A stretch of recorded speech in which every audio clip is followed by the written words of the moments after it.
Welcome to the science and art of open water swimming. One of the themes that keeps emerging on this podcast is that successful open water swimmers are adaptable. Conditions change, plans unravel, feeds get missed, weather shifts, and somehow the athletes who perform best seem to be able to adjust and keep moving forward. Today's guest is someone who has spent her career helping athletes prepare for exactly those moments. Dr Sacha Fulton is an accredited sports scientist, athlete preparation specialist, and founder of Peak Preparation. Over the past 2 decades, she's worked with athletes ranging from aspiring juniors through to Olympic and Paralympic competitors, helping them optimise their training, recovery, nutrition, well-being, and performance. Sacha completed her PhD in sports physiology through a collaboration between the Uni of Sunshine Coast, the Australian Institute of Sport, and Swimming Australia, where she researched the Australian Paralympic swim team. She later worked at the West Australian Institute of Sport and has supported athletes across multiple sports at the highest levels of competition. But she's not just someone who studies performance from the sidelines. Sacha is also an accomplished endurance athlete and open water swimmer, having completed 2 solo Rottnest Channel swims, multiple duos and teams, alongside competing in triathlon and representing Australia at the Ironman World Champs in Hawaii. Today, we're exploring what it really means to be prepared. We'll discuss how athletes can build adaptability, balance performance and well-being, avoid common training mistakes, and learn some of the lessons that separate elite performers from the rest of us. Sacha, welcome to the podcast. Thank you so much for having me. It's been a little while since we've caught up, but I'd really like to start with getting to know about your background. So for those who may not know your story, how did you go from being a sports science researcher to an athlete preparation specialist? Great question. I think really the two were probably married pretty early on. I mean, I started in sports science and working in high performance environments with Olympic and Paralympic athletes. And I think what stood out pretty quickly was that training performance and competition performance aren't actually the same thing. And an athlete can look incredible in training, but when you put them into an unpredictable and a high pressure environment, things can shift. Decision making changes, emotions come in, behaviours change. And alongside that, through my own experiences with Ironman triathlons and open water swimming experiences, I've really felt that firsthand. And so I think there's always been an innate want to probably slightly move away from the academic space and really immerse myself into the applied space. And I recognized pretty early on that there's just a gap in this side of things, in the preparation side of things. So I did 10 years at WAIS, at the Western Australian Institute of Sport. And after I finished there, I had a huge kind of gap and I had to work out what I was going to do. And one thing that I did to fill that gap was I went over to Europe and I hiked the Camino de Santiago. And now this was a friend had reached out to me and said, look, you've been through a couple of big life changes. I happen to be going over and doing this walk. Why don't you come and walk with me? And at the time I thought, this will be great. I'll just go for 2 weeks. There'll be a nice start and a nice finish, and I'll come back and I will have had my life worked out and I'll know what I'm going to go and do. And certainly along the Camino, something changed and something shifted massively. And I went from, I was supposed to walk for 2 weeks. Well, number one, the guy that I was going with pulled out literally at the last second. So the day before we flew out, he called me and said, I'm really sorry, but I can't come anymore. And I decided to go anyway. I'd never heard of the Camino before. I had no idea what to expect. All I knew was that I was going to walk for a couple of weeks. But a couple of weeks turned into 1,800 kilometres. And I walked 30 kilometres a day for 6 weeks or so. And what emerged over this space was I wasn't actually prepared for this walk. I actually went in sort of saying to myself, physically, this is going to be a walk in the park. All I'm doing is walking.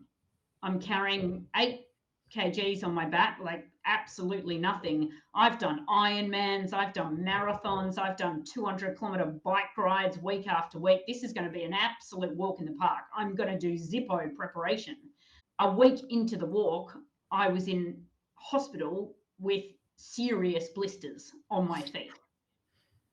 Now, I didn't stop walking. I continued against doctor's orders, which I don't recommend anyone does, but I did. And so that in itself became this amazing preparation space to say, what would it look like if I actually started looking after my feet properly? If I started preparing my feet to walk. And so once the blisters had healed, and I went through a couple of messy weeks of healing blisters, but once they healed, I created a routine, a morning and a nighttime routine to look after my feet. And it wasn't about changing my shoes or anything like that. It was about, what do I have to do mentally, physically, spiritually, almost, to look after the skin on my feet so that I can continue doing what I want to do. And I think that in itself became this incredible, you know, it was like this gift to say, you can't control the conditions, and things are not necessarily going to go to plan. But if you can adjust, if you can ride those waves, you can close this gap. And so I guess I've kind of taken that experience along with my own physical experiences and my academic experiences about now trying to prepare athletes, not just physically, but building behaviours and routines that actually hold up under pressure. That's really interesting, because a lot of the time we do bring in our own personal experiences into this space. But you're someone who has had, up to that point in time, more than 10 years of working with athletes at the highest level. I'm just wondering, how did you first become interested in sports science? And was there anything within that that made you sort of, even during this walk, go, why didn't I think of this earlier? Yeah, good question. Look, I've always been athletic myself, but a far cry from elite. You know, I like the idea that if I actually do some work in this area and start understanding physiology well, not only can I take myself into a lab and within 10 minutes, I can tell myself that I will never, ever go to the Olympic Games. So it was nice to start actually learning about all this science side of things. But throughout my entire career, what I saw and what I loved was getting to know an athlete. And I never forget the rowers that I worked with. That always stands out massively to me. And you'd bring a rower into a lab to do a 2K ergo time trial as part of their national performance review. And a 2K time trial for a rower is so brutal. And I kind of worked out pretty early on that if I want to get the best out of these athletes, it's not about the numbers, and it's not about the gas analysis system, and it's not about how well I take the lactates or anything like that. It's about creating an environment where the athlete feels seen and safe and able to produce their best effort. And so the conversations that I had with athletes along the way, I think really became the thing that I lent into the most during my career to build. Because being a physiologist, you're dealing with, you're doing skin folds, which is a very invasive, if you like, technique to measure body composition. You're pricking them to get blood, you're analysing sweat and urine, and there are tears, there are lots and lots of tears. In a way, it's a very privileged space to be in that it's super raw. When you meet people in general public, you don't get to sort of experience that. And so I never ever took it for granted, that privilege of asking an athlete, what have you got today? I never asked them, you need to perform at your best today. But the question was always, how far can you dip into that bag of yours today? How far can you go today? What effort can you give? Not me, but what effort can you give to yourself today? And don't put a number on it. Let's not go into this ergo saying that we're going to give 100%, because 100% is, who knows what 100% is. Let's just give it your best effort. And I would ask them questions such as, like, to me, the important one was right at the end of this ergo, when your RER is telling me that you are spent and you are done, what do you want from me? How can I help you get another 10 seconds out of this effort? And that in itself became a really interesting space of just listening to what the athlete had to say. Because some athletes would say, silence, do not talk to me. Some athletes would say, just yell at me. And some athletes would say, crank the music. And, it wasn't my job to work out how to get the best out of them. They had to work that out themselves. And so I think when you're gifting an athlete, not the answers, but you're gifting the opportunity to establish for themselves how to get the best out of themselves, it's a really powerful space to be. So when you moved to Perth to work at Wace, that's when you took on those Rottnest swims. I'm interested in your thoughts on that swimming journey, having done Ironman previously and then moving into this swimming space, and then what that taught you in terms of this preparation of the athletes as well. Yeah, look, I did a number of Ironmans before I moved to Perth. And the Ironman space in itself, I think an Ironman triathlon was probably my third ever triathlon. I did a sprint distance once, thought this is okay, but I'm no good at short distance stuff. I better go a bit longer. I think I literally went a sprint distance, an Olympic, a half Ironman, and then an Ironman is probably about my fourth triathlon ever. And look, I enjoyed the fact that back then not too many people were doing Ironmans. All that has changed, which is probably why I'm not doing them anymore. And yeah, and then I moved to Wace and I heard about this thing called the Rottnest Channel swim. And I thought, oh, look, if I've done an Ironman, then, swimming a bit longer where I don't have to do a bike and a marathon run afterwards, this shouldn't be too hard. So actually, if I'm being completely honest, my first ever solo crossing was outside the event. I didn't even do it inside the event. I was told I had to register with the organisation. So I think I literally just picked up the phone one day and said, I want to register and do this swim.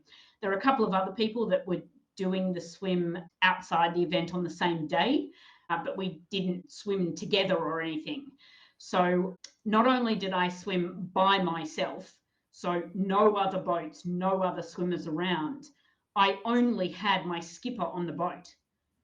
I didn't have any support crew. I didn't have a paddler. It was just me and the skipper.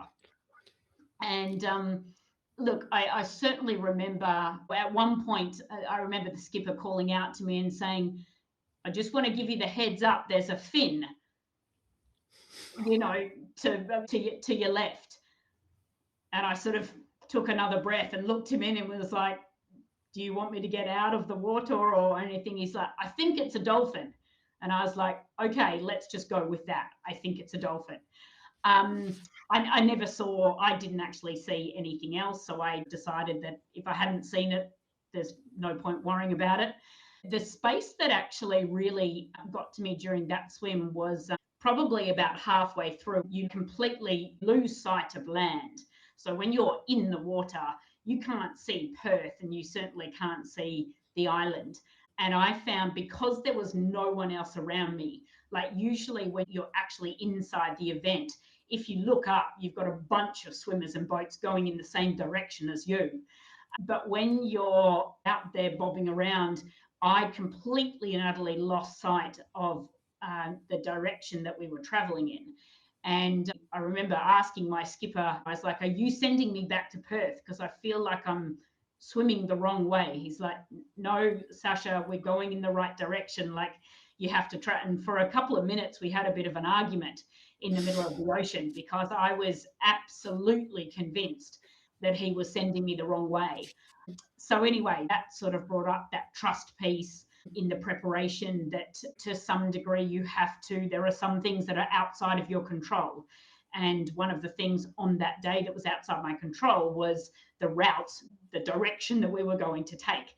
I had entrusted that to the skipper, and so I had to give him that. I had no control over that. So yeah, there were lots of things that I learned from that crossing. One of them was, it was a really miserable experience to swim in the middle of the ocean with nobody else around, and I would certainly never do that again.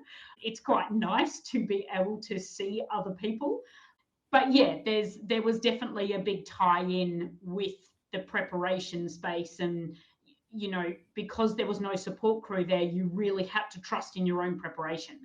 I had no one planning my feeds for me or anything. So the fact that I had sort of planned them out and I just got my skipper to throw them overboard and hope they landed close to me because he had to steer the boat. Yeah, it was a very different way of doing it, if you like, but it tied in quite nicely to the preparation space. Now, they say success occurs when preparation meets opportunity. So what does great preparation actually look like? Oh, look, I think that the most common mistake that people make with preparation, and especially when it comes to a physical endurance event, is that it's all about how much work you do. And certainly if I was 20 years younger and I was going to go back on an Ironman journey, I would train very, very differently to how I used to train, and how I still see a lot of open water swimmers and triathletes training now. So it's not about how much work you can do. It's about how repeatable your behaviours are when things aren't going to plan. That's what great preparation looks like. So anyone can execute when conditions are perfect. What separates athletes is how they respond when something goes wrong.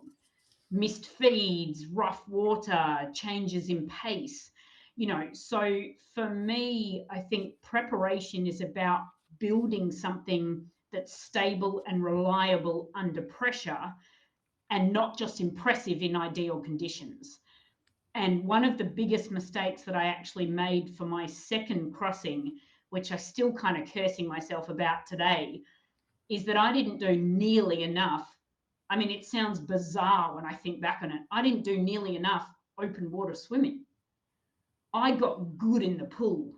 Like for an average swimmer, I got fit in the pool, like super pool fit.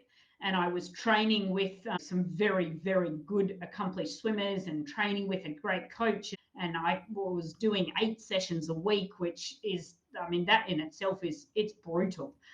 And I got really good in the pool, but I actually hadn't given myself nearly enough actual open water experience and practice. And I think one thing that I've been teaching myself over the past couple of years, and this is not to go back, and I'm not sure that I will go back and do another decent endurance event again. I'm a mum now and priorities have changed. But look, what is actually, watching the ocean and watching the beach. And I refer to her these days as her. I refer to her as almost like a person that I'm starting to know. And every single day, I mean, I swim still in the ocean as much as I can, and she changes. She changes on a daily basis. Sometimes she's flat and calm and you can see the bottom, and other times she's rough and she's angry and she's throwing white water around. And and it's murky and there's seaweed. At the moment, there's a lot of weed in the water, and the water's it's not clear, it's murky and it smells. But it's another sort of side of her. And you still get the opportunity to train in those conditions so that on race day, come, whatever is going to be thrown at you, you've experienced that and you're ready for it. So you talk about the ability to be prepared for these different conditions, and I would say within this podcast, adaptability has become this recurring theme. So why is it so important? Yeah, look, adaptability, it comes from exposure to variability. Okay. So that might be changing conditions in training, or making decisions under fatigue, or maybe even deliberately removing control over a training session. So things like adjusting pace, or missing a planned feed, or swimming for a little while without your goggles because they've just broken. So I think adaptability is about building awareness, and it's about building a routine and something that can hold up when things are not actually going to plan. So taking the time to recognize how you respond when things change, and then being able to train better responses, is something that you need to build. So I don't think adaptability is something that, it's not that you've either got it or you don't have it. It's something that you actually have capacity to build along the way. But again, if people are getting too caught up in just the physical training, and I won't lie, swimmers that I often swim with now, they wear all these garments and they're measuring every single kilometre that they're training. And I've got swimmers that will come in and say, I need to swim 5 kilometres today. And I'll say, no problem. Yeah, I'm happy to join you. And we'll get to, 4.82 kilometres, and we can't stop. We have to finish. We have to go. And I'm like, but we're done. Like, we've swum the distance that you, and they're like, no, we haven't. We're at 4.82 kilometres. And I told you that we needed to do 5 kilometres. So no joke, we have to swim 20 metres or whatever it is, another 100 metres down the beach. So this swimmer can hit the distance that they need to hit. And it's like, in that moment there, and I don't pull people up on it because it's not my job to, when I'm not getting paid to do it. But it's being able to recognize that, is it a round number that's super important, or is it the feeling? Have I put myself through a feeling of swimming for a couple of hours? Do I feel like I've got the right session in my body? Am I fatigued enough? Am I fresh enough? Have I fed well enough? There's so many other questions that you could ask. So I think what couples adaptability is curiosity, and being able to be curious in this preparation space. And having worked in a space where you're constantly measuring athletes in the past, do you think part of that is that we are reliant on things we can measure as opposed to things we can't? Oh, look, I love that question. And this is probably where I sometimes feel like, I feel like I've got the imposter syndrome, because I'll walk into conferences of brilliant academics and brilliant sports scientists. And these days, between you and me, and now the rest of the world, thank you, Grant, I don't measure anything. So I've gone like full circle. I leave it to the coaches and the strength and conditioning staff and the physios and things to do the measuring.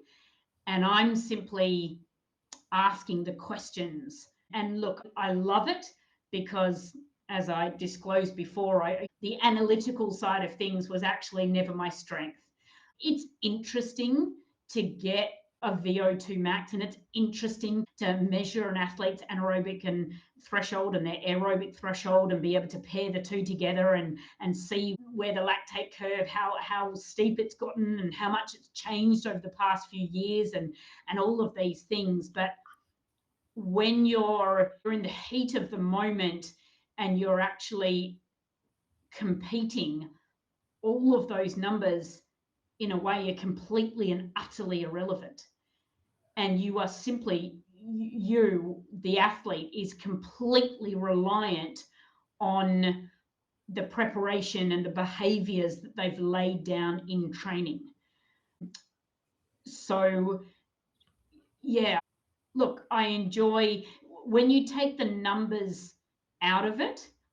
For me, it allows this great opportunity to generate more conversation. And if I can generate more conversation with an athlete, because sometimes conversing with an athlete is hard. They don't always give you a lot to work on. But if you can, and again, that's probably where I probably pride myself on building relationships with an athlete over time, so that when I need to ask that curly question, I have permission to ask it because I've created a safe environment to be able to do so. These days I don't look at the numbers so much, and it generates the conversation. And so for athletes that might thrive in challenging conditions, what distinguishes them compared to those athletes that may not do as well when the environment changes? Again, I think a lot of it is that they fall back to what they've done time and time again in training. So if you're asking the question as to what separates the elite athlete from the recreational athlete, it's not that elite athletes have fewer problems, it's that they respond better to them. And I think they're a lot more consistent in their behaviours, especially under pressure. So their routines hold up and their decision making is clearer, and they don't get too far pulled off course emotionally. And that in itself is a nice analogy, I guess, with the Rottnest Channel swim, because a lot of people will go into the swim kind of hoping that their skipper will lead them in the most direct route. And rarely does anyone actually swim the distance between Perth and Rottnest Island. So the actual distance as the crow flies, no one ever gets to swim as short as that. You know, to make sure that you land where you need to land, invariably you need to swim further. And I think because of having to swim further, then again, some athletes will try and put that into their training program. So they're like, oh, I don't need to just train myself for a 20-kilometre swim. I've got to train myself for a 25-kilometre swim.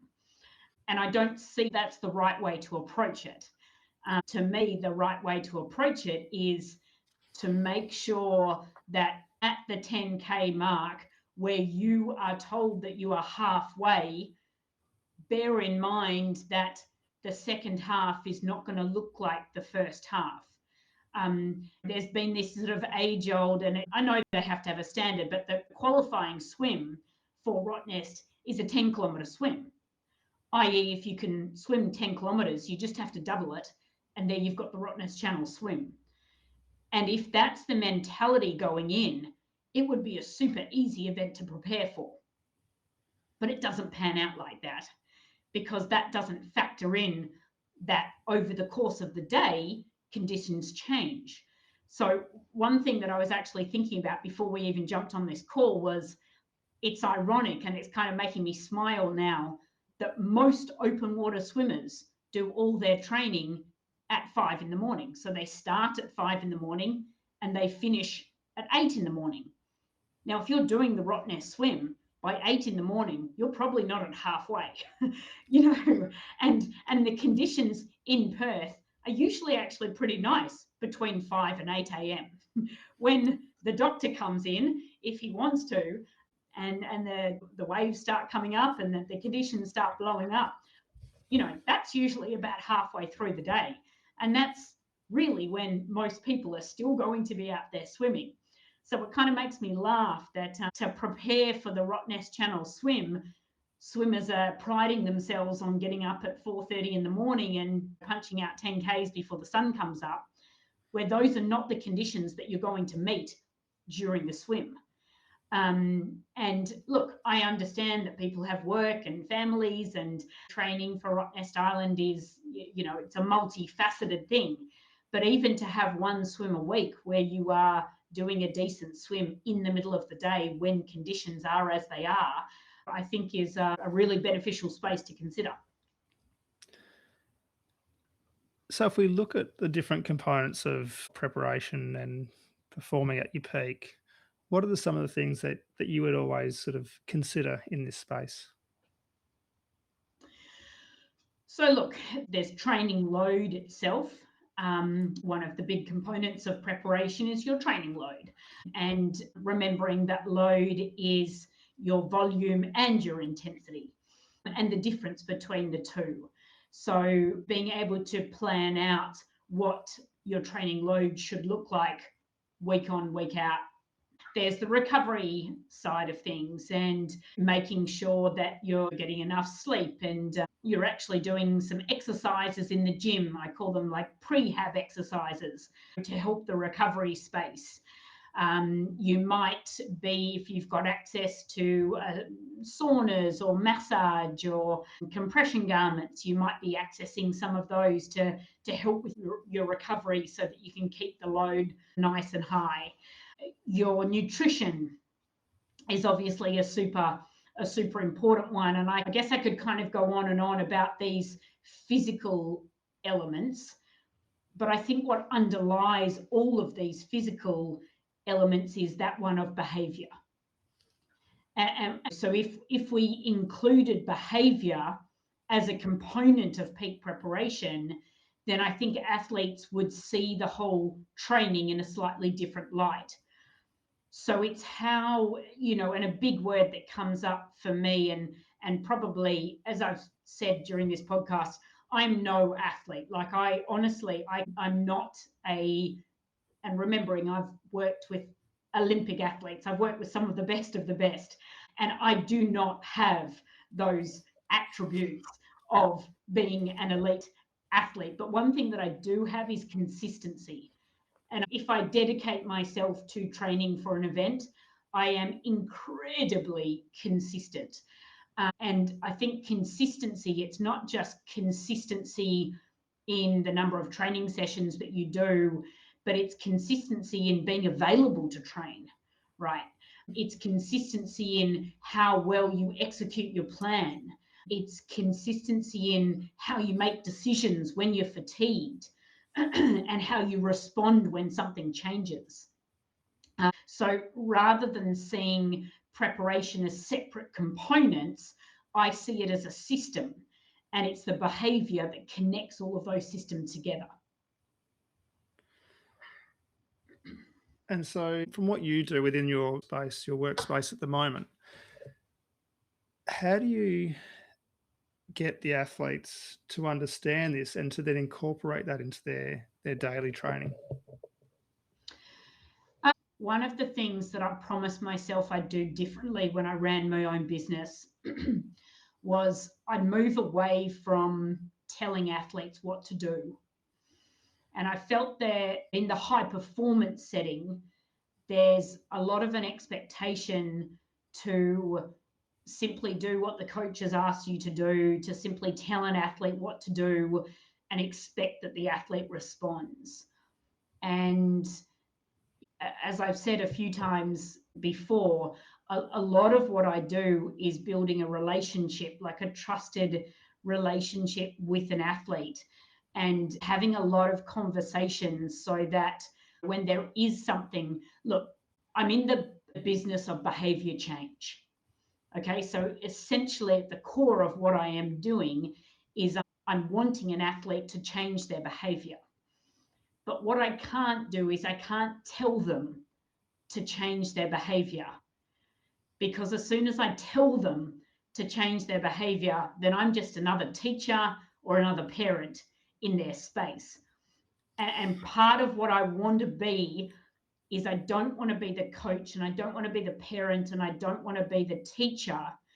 I want to be the person that arms them with the science that I know from being a physiologist, the experiences that I've had, and allowing them to make mistake after mistake after mistake, and being able to anchor them back to the behaviour behind all of it. So your current role is with East Fremantle Footy Club. So when we're looking at working with these more elite or talented athletes, is it simply they have more talent, or are they generally better prepared? I feel like the greatest success that we've had with the club this season is having Milan Murdoch drafted. Finally, his preparation is like no athlete I've ever met before. His attention to detail and his willingness to share his knowledge with the younger players. He's a remarkable individual. And being able to chat about what's the biggest difference being at a waffle club and at an AFL club.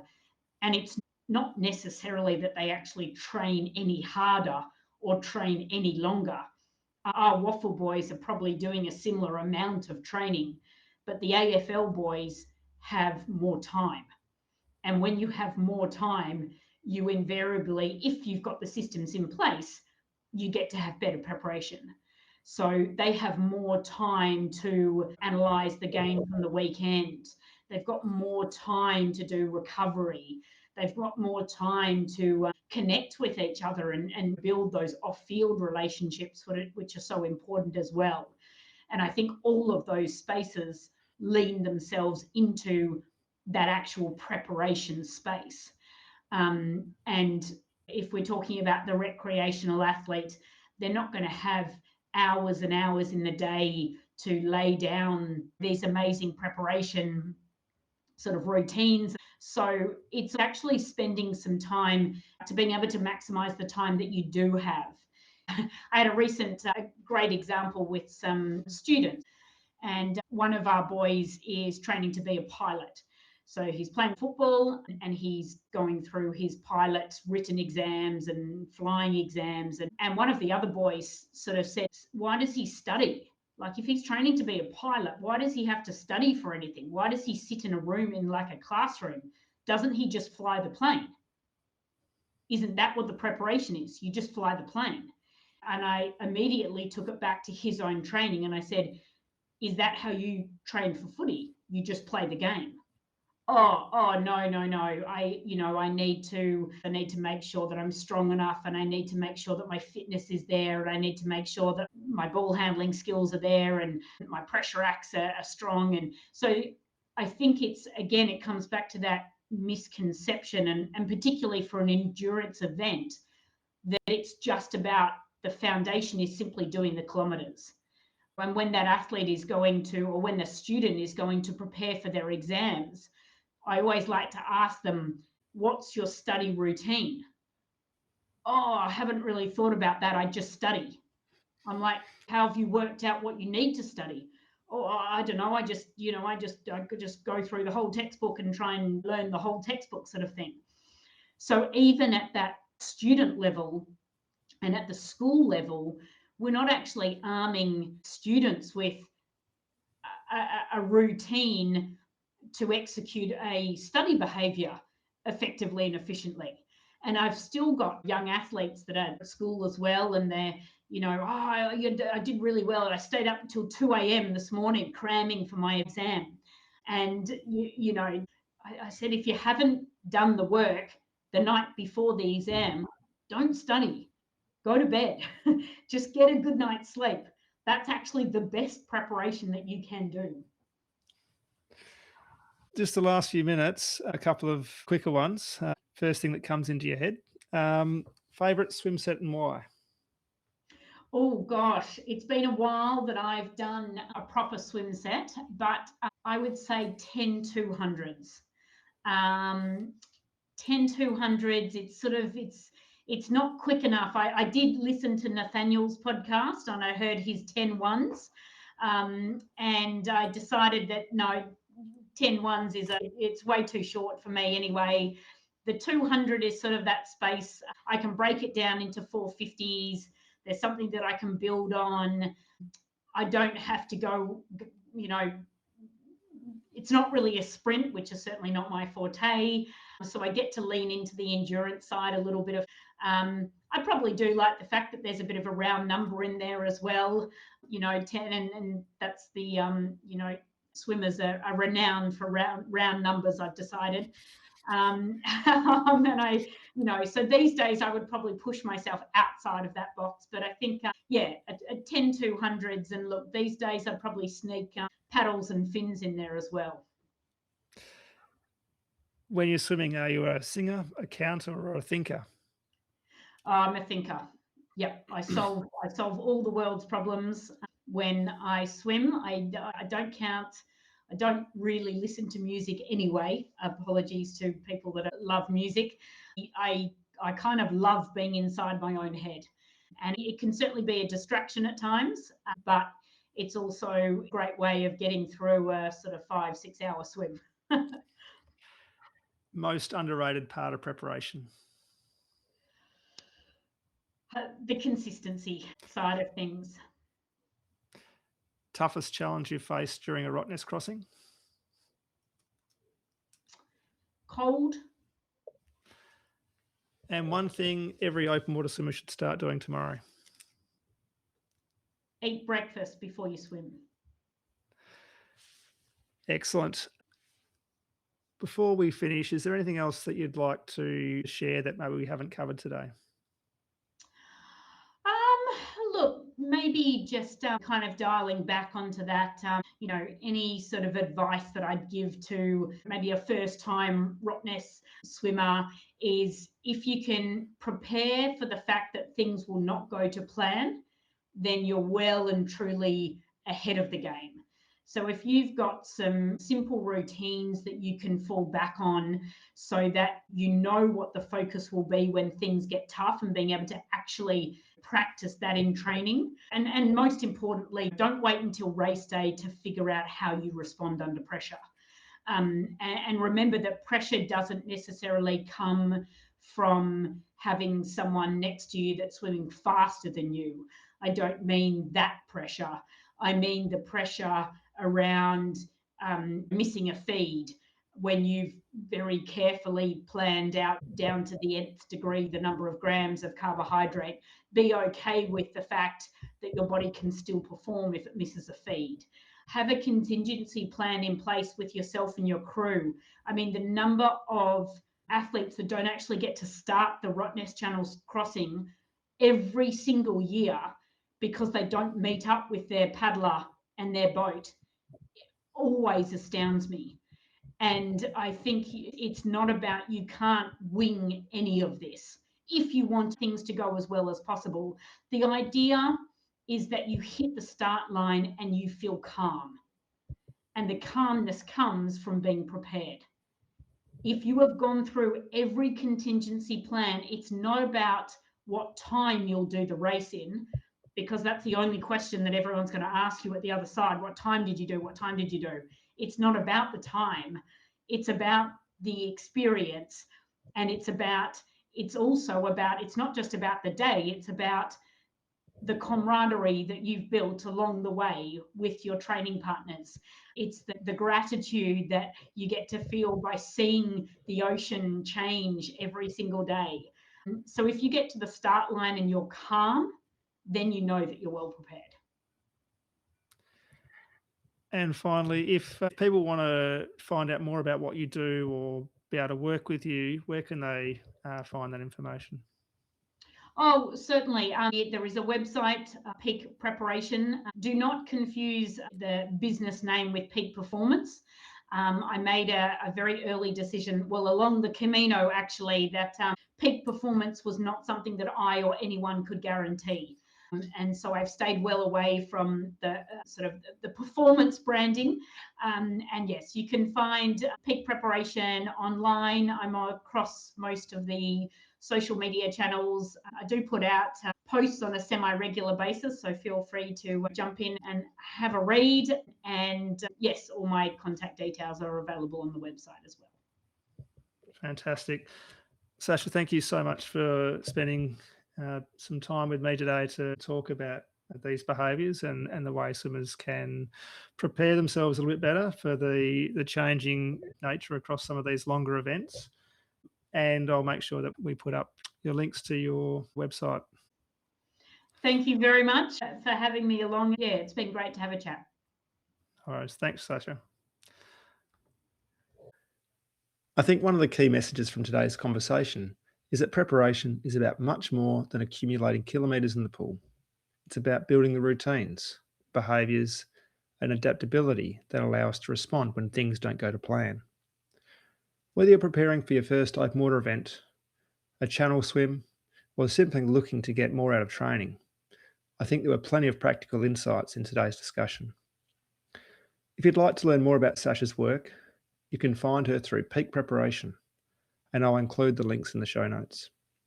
If you've enjoyed the episode, please consider subscribing, following, or sharing the podcast with a friend or training partner.